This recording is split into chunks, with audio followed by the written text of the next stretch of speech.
yung ano. Yung ano. Alam ko, okay, ang pinakamahal pala yung mango at saka pineapple. Yan sa bahay po, mag-practice kayo, katulad yan. Tapos ano ba yung lesson natin noon? May chart. Gawan ko rin ito ng chart. Price. Okay. So, tapusin nyo po pati yung total price. Gawan nyo rin po ng chart itong price ninyo. Ang price na pinagbasihan ko lang is yung standard price, ha? Hindi yung discounted price.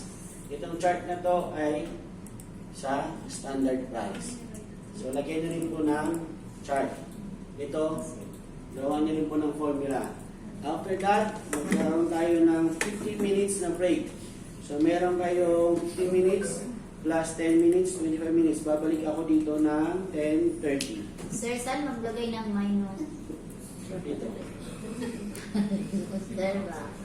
Ayan. Yun, discounted price. Yung lumabas sa Equals. Okay. Tapos ito, yes, bawasan mo na 0.5. Sir, sa pag-insert ng column. Ay, Yes, sa pag-insert ng column. Ayan na nga ba yung sinasabi ko? So, sa pag-insert ng column. Ay, sorry, insert ng column. para po dito ko, para po dito sa... Gagawa ng isa. Ito, wala yung column kanina. Ganyan. So, i-click nyo to, right-click, yung ano natin, right-click, tapos insert.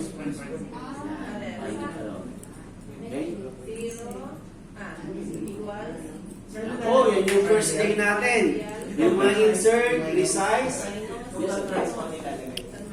Yung total price po is kukunin nyo yung 2 times ito. Sa discounted. Kaya kinulayan ko to ng green para alam nyo na dito nyo kukunin. Hindi sa regular price. Okay, sa dito. Okay? 2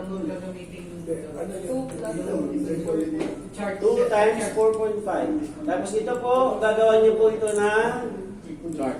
Okay, wag nyo kakalimutan nyo.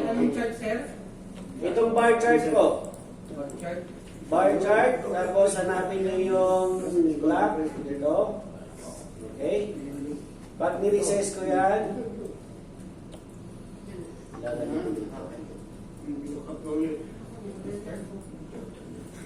okay? Para makita natin, alin dito ang pinakamataas ang presyo. Okay, chart lang po yan, ha? Ito lang, hindi kasama yung discounted, ha? Yung standard price lang. Standard price na lang ginawa ko ng chart. 10:30, babalik po ako dito sa inyo. I shall report.